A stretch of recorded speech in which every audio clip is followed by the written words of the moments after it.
views expressed on this program are those of the hosts, guests, and callers, and are not necessarily those of this station, its management, or other advertisers. You're listening to Transformation Talk Radio.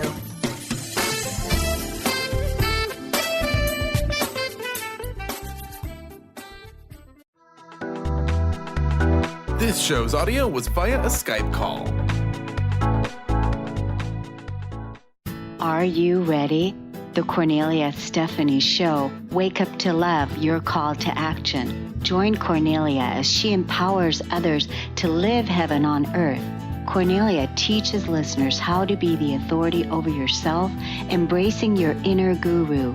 Feel yourself uplifted into limitless expansion, integrating ease and grace in a changing world.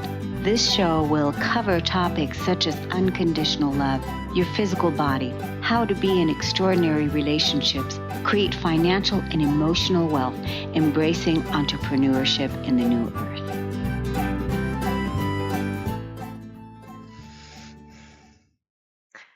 Hello and welcome, everybody. You are listening to the Kornelia Stephanie Show, Living Heaven on Earth. And I am Charlene Hess, and I am so honored and so excited that today I get to be in this role of interviewing Kornelia on her own show. I'm so honored that she's asked me to be the one to do this work. We were talking the other day, and I told her I wanted to get her story out there and how important that was to me because she has such an amazing story.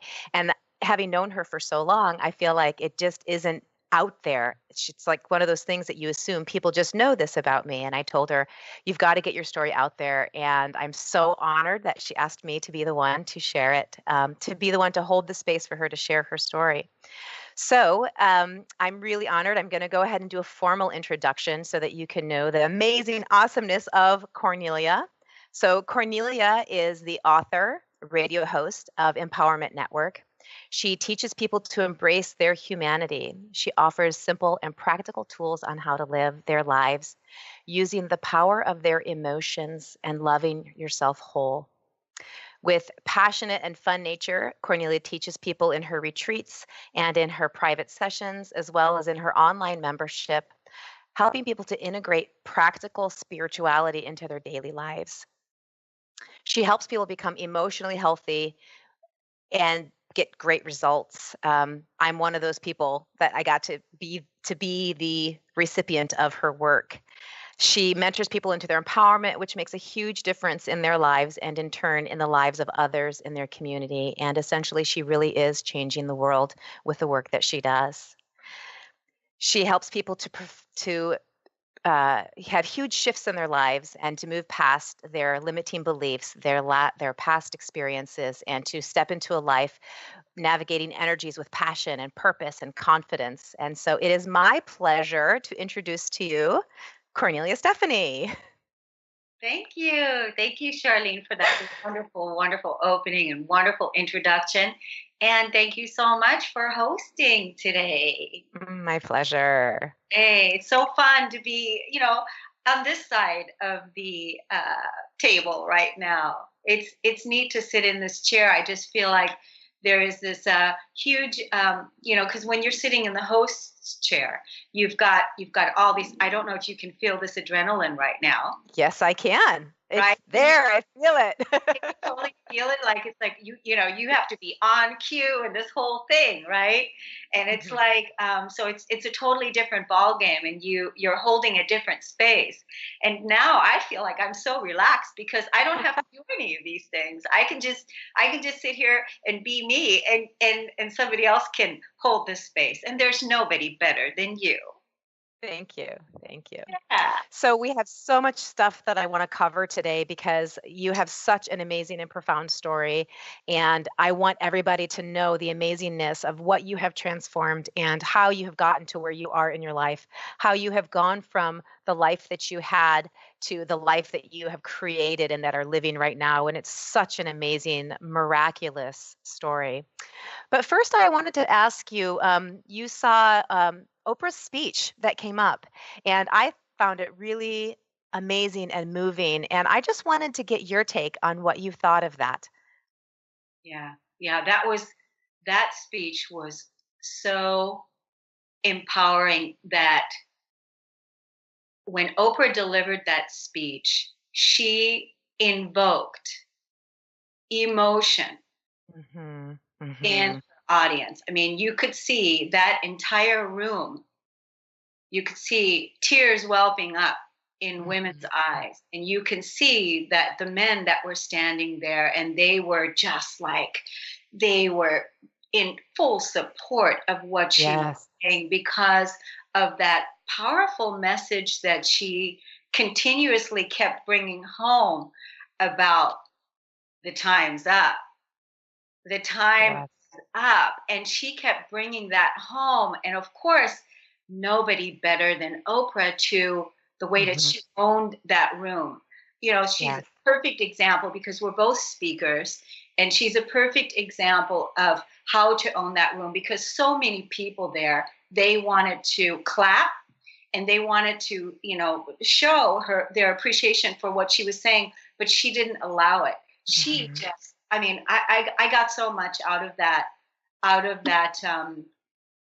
speech. There was so much there. And then you know how recently I too did a radio show with Sasha Fosa, and I think it was back in November, Mm-hmm. Mm-hmm. show about the Me Too, the sexual Right. abuse and the sexual scandal that so many women have had to overcome. I, for one, have been in that role myself. So, and if people haven't listened to that show, they may want to go back to CorneliaStephanie.com and go under the media radio tab, and you can listen to.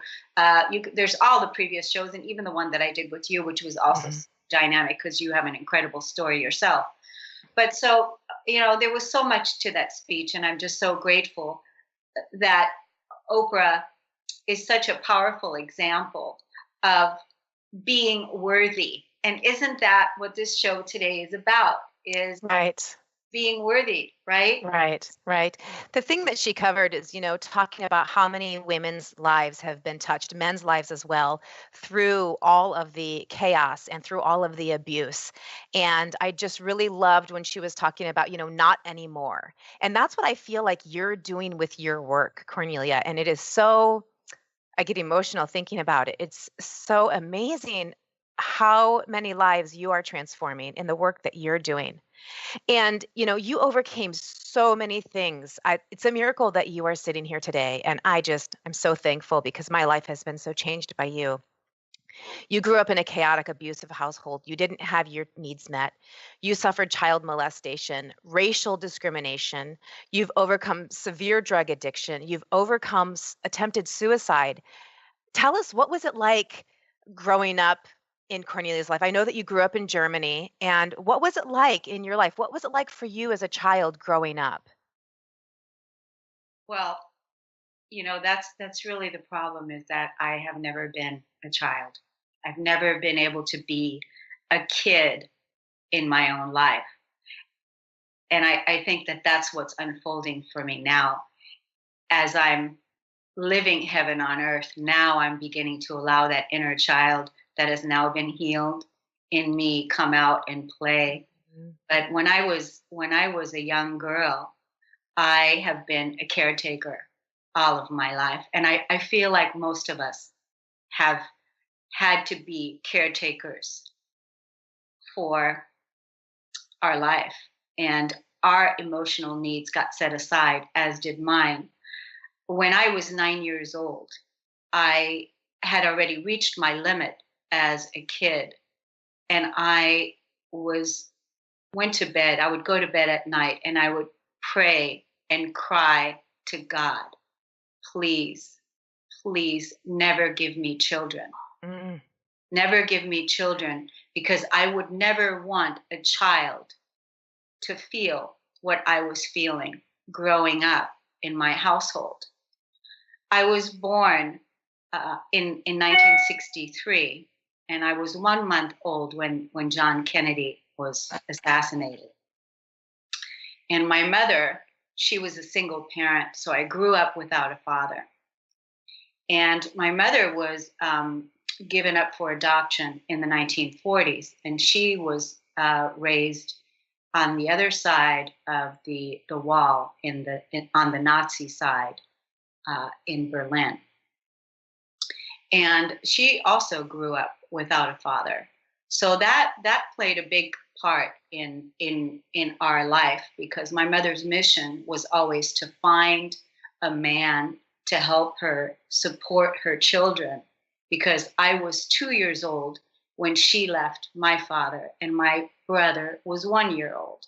And so that was back in, in the 60s, like I said. And so that was 1965.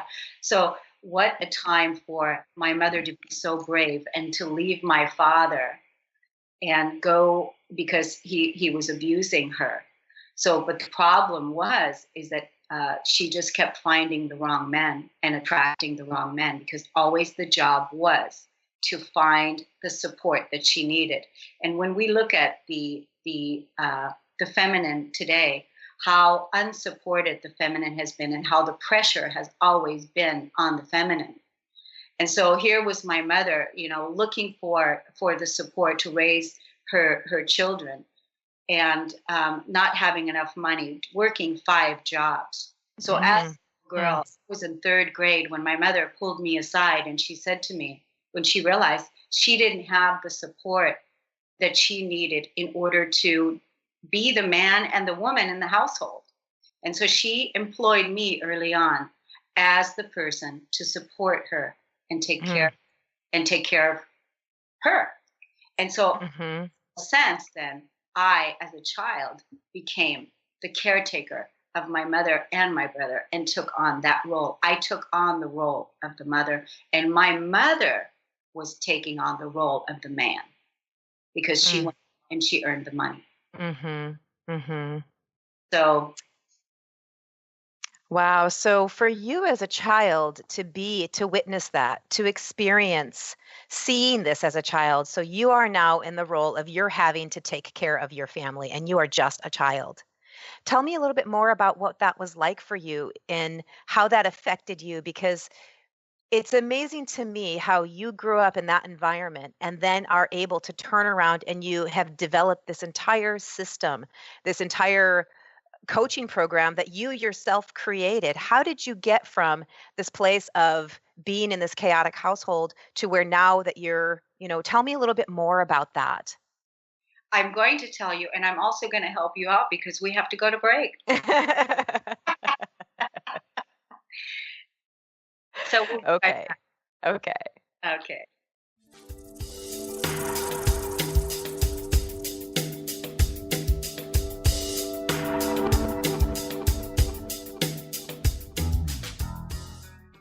Welcome back. You are listening to the Kornelia Stephanie Radio Show, Living Heaven on Earth. I'm Charlene Hess, and I'm here getting the opportunity to interview Kornelia. And so before we went on break, we were talking about what it was like for you growing up in a household where you had to be the parent in the family, where you had to take the role of taking care of everyone else. Will you tell us a little bit more about that, Kornelia? Yes. So, my mother didn't have the support, so she employed me to support her and be her right-hand person. So I took care, that was my main job, is to take care of her. And so she would wake me up at 2:00 in the morning when she would get home from one of her jobs, and we would sit down and then count the money that she made for the tips, and then I would take that money and get the bills paid, and I would take care of my brother, and then the next day I would have to go to school, and when I came home from school I would have to take care of the household and get everything taken care of, because my mother was gone all the time. And so, and like I said, her main job was always to find somebody to love her, find somebody to support her, find somebody to help her with her children. And, that was also the conditioning of that time, to find a man, right? Right, so, right. Growing up at a time period when with a single parent back then, that wasn't accepted either. So that was a real hard thing already to deal with. We already felt like we weren't the same like the other kids, because the other kids, they all had mothers and fathers, and we didn't. And then, of course, my mother being so upset that my father wouldn't pay the child support.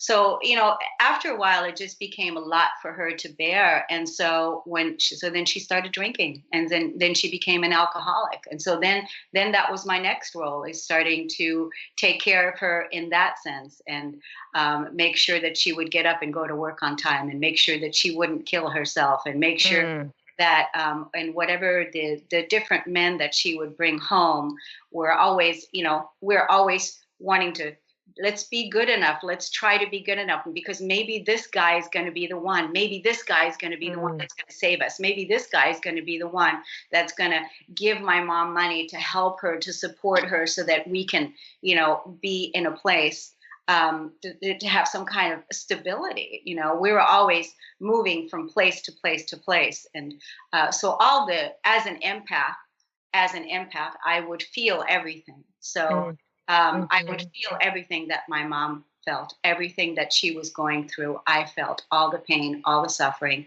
everything that she felt, the burden of having us children, of not having the support. I felt that. I felt the rejection that my mom felt from the different men. I would be the one that would be nursing her back to health when somebody would beat her and abuse her. So one morning, I remember, Sundays used to be our day when we would try to have some sort of family day. And so Sunday morning, I walked into her bedroom, and she was laying there, and there was a sheet that was all the way over her entire body. And so as I was opening the door and I walked in the room, and I thought, is she dead? And I ended up walking over there, and I pulled the sheet back, and I didn't recognize her. I didn't recognize my mother, because one of her boyfriends had taken her to the woods and tied her to a tree and took a wood stem and beat the living shit out of her. Oh my goodness. To the point where I didn't recognize her at all. She was out of commission for 3 months. For 3 months, she could not go to work. And for 3 months, I was nursing and taking care of her. And so I was witnessing this abuse that was going on all the time. And it always felt like such a burden. I always felt like it was a burden, at the same time doing my job. And then at the same time, I'm supposed to go to school and do good in school. My brother was a great student. He was an A student, and because I made sure that he was in good shape. And I was an average student, but my consciousness, my awareness was never in school. My awareness was always at home. Like, what's going to happen when I get home from school today? Is the house going to be in chaos? Is that what's going to go on? What's going to happen there? And so when I grew up, I grew up with anger, a lot of anger towards my mother, because I held her responsible for a lot of the pain and suffering that I was experiencing. And not until later on in my life did I realize that I never, ever was angry that my father was absent. I put all that pressure on the feminine. I put all that pressure on my mother. And when we look at the women today, the pressure has always been on the feminine. It's always been on us to bear the burden, if you will. And when Oprah was talking about in her speech, that time is up. That time is up. It's done. It's over, because we are empowered and we are rising. And so anyway, back to the story. So when my mother was working at the military bases in Germany and as a waitress, and so all of a sudden then she started going out with interracial. Then I started growing up in an interracial household, because of the boyfriends were now African American, and so we were also being discriminated against at that time in Germany growing up, and my friends wouldn't let me come and play at their house because my mom's boyfriend or chosen father was of color. So wow. I experienced that as a kid early on too. And then when we came to the United States, which was when I was 13 years old, I was thinking that, oh my goodness, how great, I'm going to go to the United States, because then at least I don't have to deal with this prejudice anymore, because obviously these people, these Black people, are from America and they speak American there. And I was so naive to think that when I got here, that there is no racial discrimination here like it was in Europe. And then I get here and it was completely worse. It was worse here than it was in Germany. Mm-hmm. That in Germany, it wasn't as bad as it was here.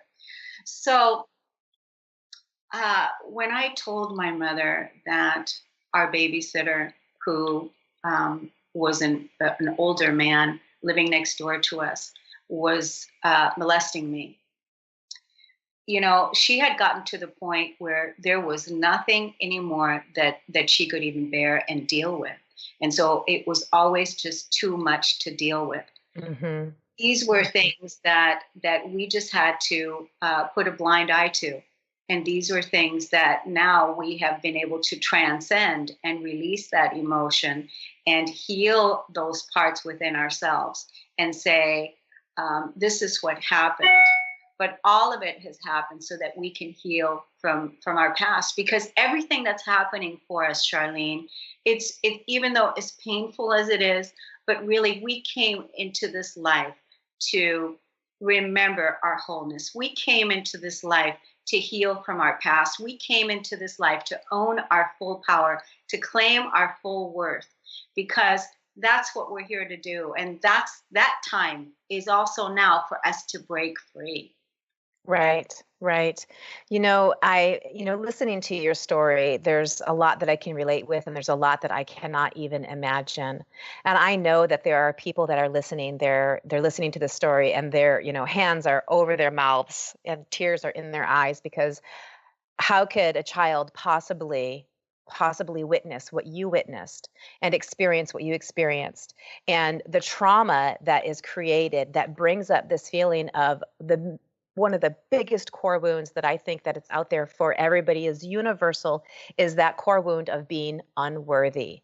To have to face racial discrimination on top of having to care for your mother and your brother, having to take that role, having never been able to be a child, knowing that if only you could be good enough, if only you could behave well enough, then you would get the love, then you would get the acceptance. And that is such a huge experience that we all have. I think that is something that, that's a Me Too. That's like the biggest Me Too there is out there, in addition to just having suffered any type of sexual molestation or sexual abuse, is the wound that is created from that, which is that unworthy wound. And that's what I really want to go into and I want to talk about, because that, in the work that you have created a way to help people go in and heal that core wound. Because sitting here looking at your beautiful face, looking at the light that's shining out of you, people would look at you and never know what a horrific childhood that you suffered. And so we're going to go into break here in a little bit. And I want to, when we come back, I want to cover how you got from being this child in this absolutely chaotic, abusive, horrific experience home to where you are now, where you are able to help people heal that wound, that core wound of unworthiness. I can tell you how you did it for me, but I want the listeners to hear from you how you came to develop the work that you've developed, to do what you're doing, and to help heal literally the world from this experience. And so creating a new Me Too of I'm healed. And I want other people to have that experience too. So when we come back from our break, I would love to hear more about how you got from there to here. Awesome.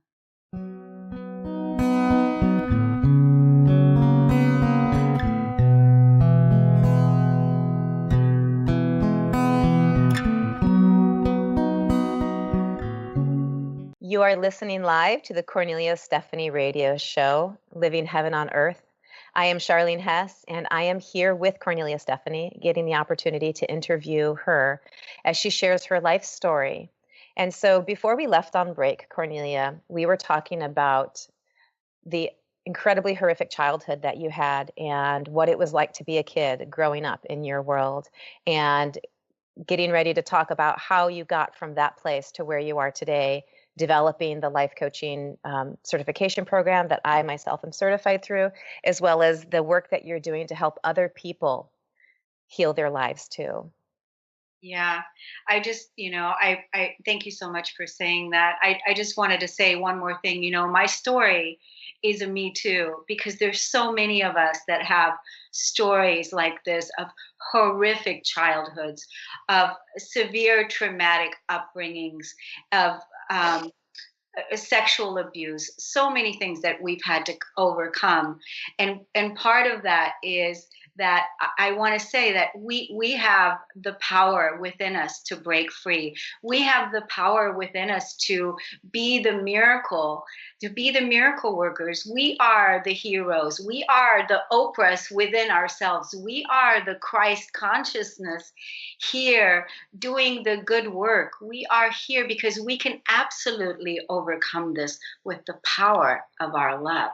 With the power of our love, because it is through the power of our love and forgiveness that we can heal and that we can recover.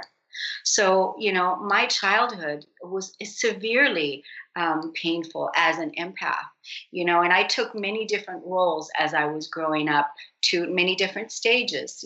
As I grew, I had to play this role, and then I played this role, and then I played this role. And when I was about 10 years old, my mother developed epilepsy, severe epilepsy, and so I would sleep next to her at night, because I would try to prevent her from having seizures. Because before she would go into a seizure, if I could stop her, then she would be able to go to work the next day and bring the money home so that we can put food on the table. So my roles continuously changed. So that was another big part, because I would sleep with one eye open and one eye closed. And just when I would hear my mom would be about ready to go into a seizure, and then I would shake her and I'd wake her up, and then boom, now it's okay. I got her out of it. She could go to work the next day. I could go to school. We could try to, get on with it. So, but when I didn't catch her, she would literally go into these full-blown seizures, and she would be out of commission for a long time. And sometimes that would happen. The emotional suppression behind epilepsy, because I believe that 80% of our illnesses are caused by emotional suppression that we store in the physical body. And people can look up metaphysical meaning behind whatever illness it is that they're having in their body, so that they can look at what the emotional suppression was at a time when you didn't feel safe, when you didn't, you could speak out. As you know, Charlene, because you and I healed an organ, your body healed an organ, but through the work that you and I did together, you were able to save your gallbladder and not have it removed, right? But with emotional suppression with my mother, epilepsy is rejection of self. Complete rejection of self, self-hate, rejection of self. And so a lot of times, I've wondered, because as an empath, I always took on all of my mother's emotions, self-hatred at the core. So I wonder, was it really that I really hated myself? Was it really all mine? Or was it really everybody else's emotion that I took on as a caretaker? And we as empaths do that. We take on other people's emotions, especially because we have the ability to heal and to nurture. And so many women are empaths. So many women are healers.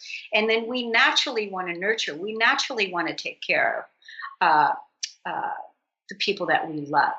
And I just want to say that my mother has overcome. She's healthy. She's happy. She doesn't have epilepsy anymore. She is in her mid-70s, and my mother and I, we have a wonderful relationship. We have healed together by the willingness to be able to bring the understanding, what the pain and suffering was all about, into wholeness and into healing. And I know that because of the deep inner work that I did.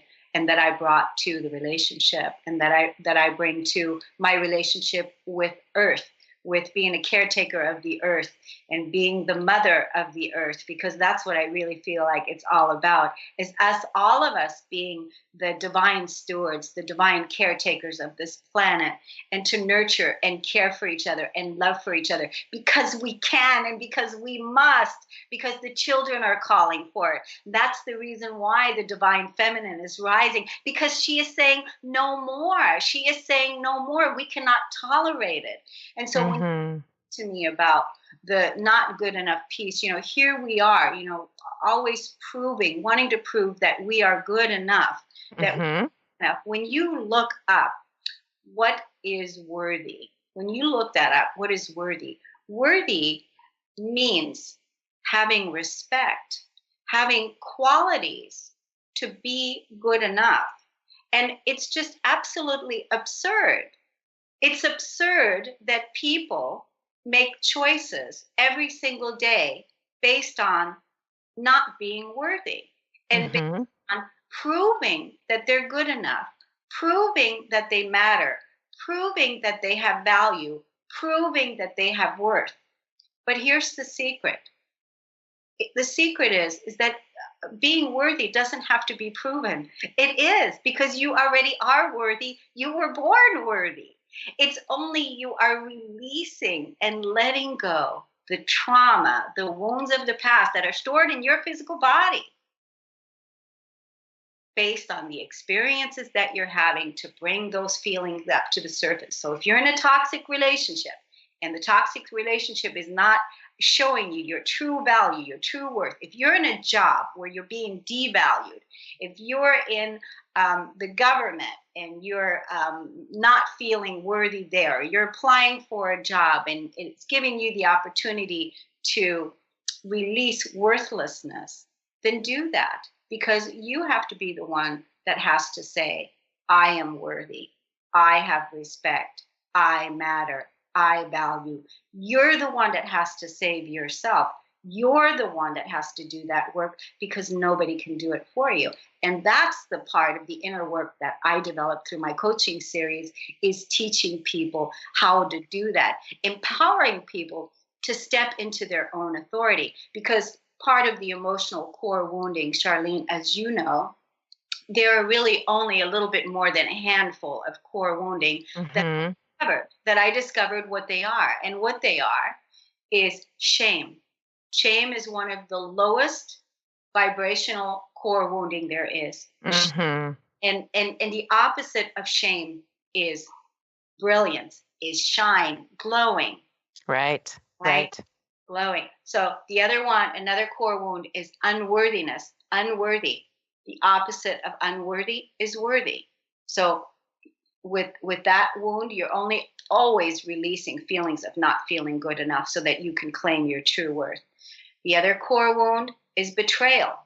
Betrayal goes back to the beginning of time in the Garden of Eden, when it goes all the way back, and it goes back even into the Last Supper, or if you will. I don't really know too much about the biblical times, but I know that the energy of betrayal has been a long time on this planet. Yes, it has. Of betrayal is trust. And so the only way that we can live heaven on earth is to bring the energy of trust. That means that we have to bring the energy of trust, not betrayal, into our relationship with everyone, that you have an inner circle with, in your relationships with your work, in your relationship with your creator. Most people feel betrayed by God. They feel abandoned by God, which abandonment is another core wound. So betrayal, the opposite of betrayal is trust. The opposite of abandonment is security, because the only person that is ever abandoned is you abandoning yourself, because no one is abandoning you. You're releasing abandonment issues from your past out of your physical body through the experiences. But you yourself now are making a choice to never, ever, ever, ever abandon yourself again, staying true to create the life you want, staying true to being the hero in your own life, staying true to creating amazing relationships, to living your life in passion. Mm-hmm. And Cornelia, I'm listening to you, and again, I am a recipient of the work that you have developed and taught.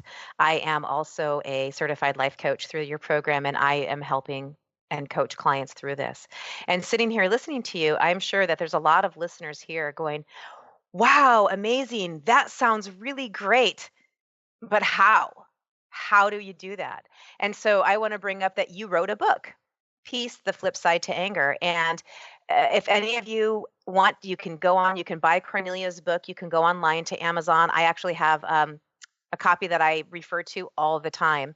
And in this amazing book, Cornelia not only shares more in depth about her story, about what it was like growing up and how she came to where she is today, she gives you practical how-to tools of how you can get from where you are in your life of chaos, of feeling like you're not in control, of feeling abandoned, of feeling worthless, of feeling not good enough, of feeling betrayed. And you can get to the other side of that. You can come to the other side to where you feel empowered and alive, and you can have this same sort of enthusiasm that we're listening to in Cornelia's voice. And if you're on Facebook watching, you can see the glow and the light in her eyes. And you too, you can have that experience too.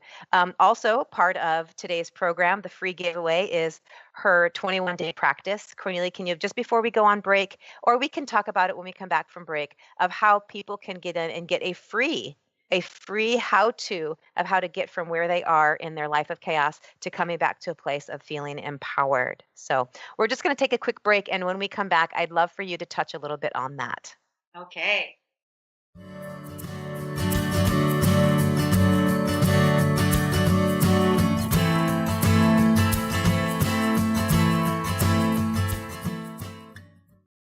Welcome back, and you are listening to the Kornelia Stephanie Show, Living Heaven on Earth. I am your host today, Charlene Hess, and we're here with Cornelia, talking to her about how she came from where she was, listening to her amazing life story and her transformational process. Before we left on break, we were talking about how you can get for free her 21-day miracle series. And I myself have listened to it, and it's amazing. The fact that Cornelia is sitting here today is an absolute miracle. And you can look at how you can find miracles in your own life by listening to her series. So Cornelia, can you tell the listeners, how can they get that free 21-day miracle series? They can get it at radio@korneliastephanie.com. Email radio@korneliastephanie.com, and then I will send you the link. And what it is, it's a 21-day audio recording of how to perceive miracles in your own life. And recently, someone sent me a text saying, I love your miracle series. And so I said, why? And the person wrote back, because now I see how many miracles I have in my life because you opened it up for me to perceive the miracles in my own life. And Charlene, that's really what my work is about. It's about, and as you know this, it's about empowering each person to be their own authority. Because one of the core wounds, another core wound, is the victim. The victim savior wound. And we're not victims. We are absolutely empowered creators. Absolutely. On this planet. And what we do for one, we do for all. And so transcending the victim consciousness, we're not taking any victims with us. We're not taking any prisoners. And guess what? Nobody's coming to save you.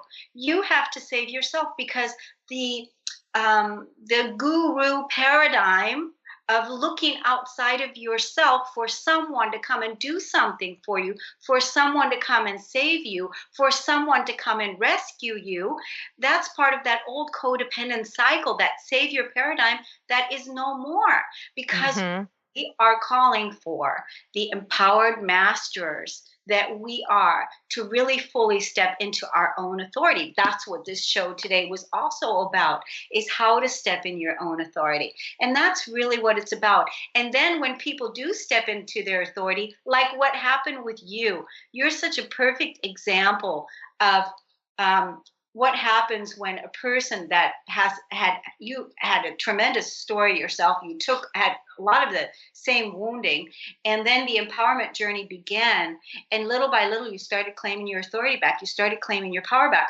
It doesn't mean that you're giving me the power, it doesn't mean that you're giving me the authority, it means that you have claimed it yourself. You're the one that's influencing your community, and the people in your community, Charlene, are healing because of you.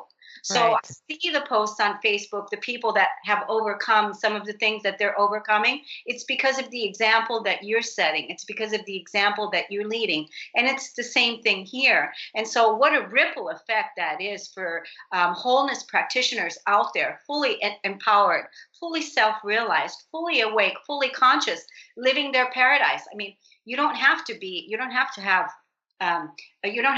spiritual. You could be an atheist, but if you're going to be an atheist, then you better be an atheist. Be an atheist all the way. Stand up for what it is that you believe in all the way. Stand up for your faith and bring that trust, bring that love, bring that unconditional acceptance to wherever you are. It's just like you said to me before, when I had invited you to do something. I can't remember what it was, but I think I had invited you to be a guest on my show. That was last year, and you said to me, I don't know what it entails. You said, but okay, I'll do it. Sign me up. Sign me up. Sign me up. I trust you, right? And then Yes. I thought about it, and I thought, well, that's really cool. That's exactly what it's about. It's about, because could you conceive the fact of me betraying you? No, not at all. Not That's at all. once we embody trust in ourselves and in our relationships, that betrayal is part of the past. It's part of the old paradigm that is no longer. Mhm. It's because of the work that you're doing, because of the work I'm doing, the children of today will never know what betrayal is. And in your relationships, um, it will never play out. I don't care who comes in. Once you've cleared that wound, that betrayal wound, there is nobody that will be able to come in and trigger you into having a feeling of betrayal because it doesn't exist. Right, right.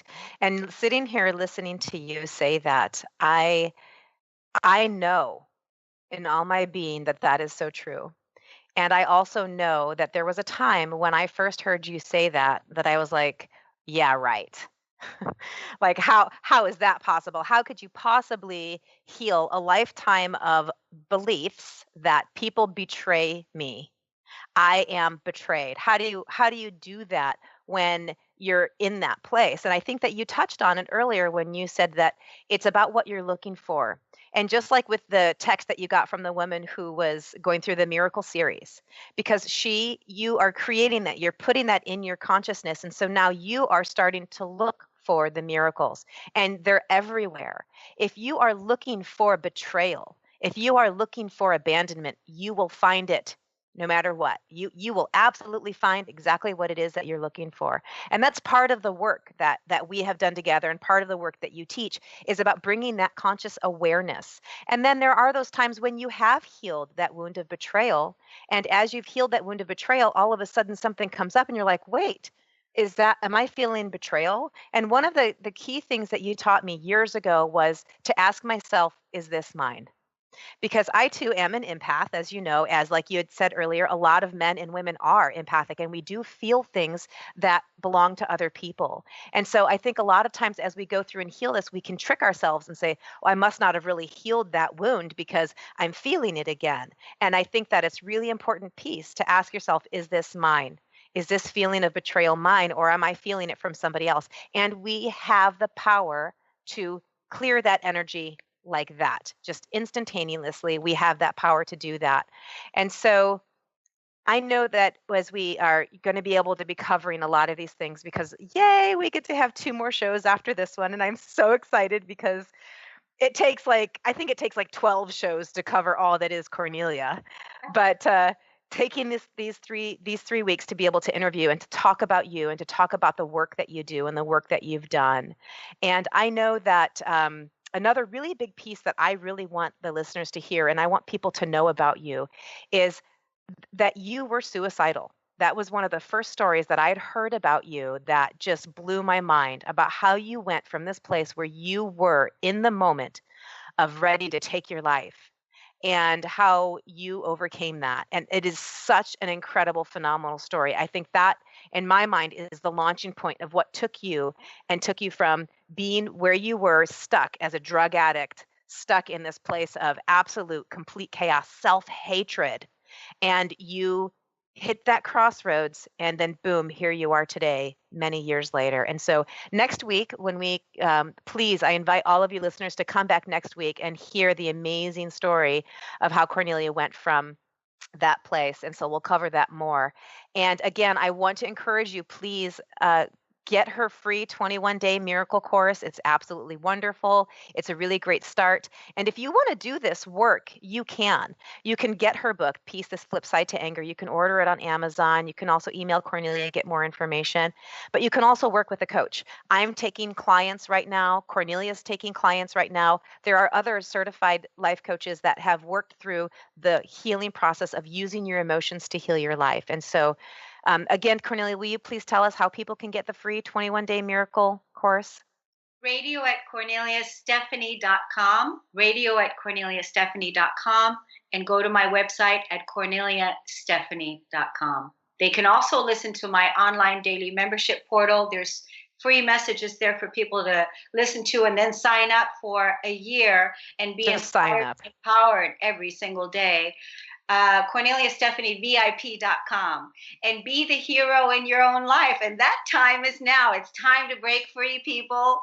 Yes. Thank you so much for listening. I am so excited. I can't wait to talk to you all again next week. And you can hear more about Kornelia Stephanie and how she's healed her life. And you can too. Thanks, Charlene. Thank you. Thank you. You've been listening to the Kornelia Stephanie Show, Wake Up to Love, your call to action. Tune in each week on Transformation Talk Radio. Kornelia's joy is to engage others in practical ways, showing us how to live in the new earth in harmony with our true nature. For more information on Kornelia and her extraordinary work, or to listen to past shows, go to her website at KorneliaStephanie.com.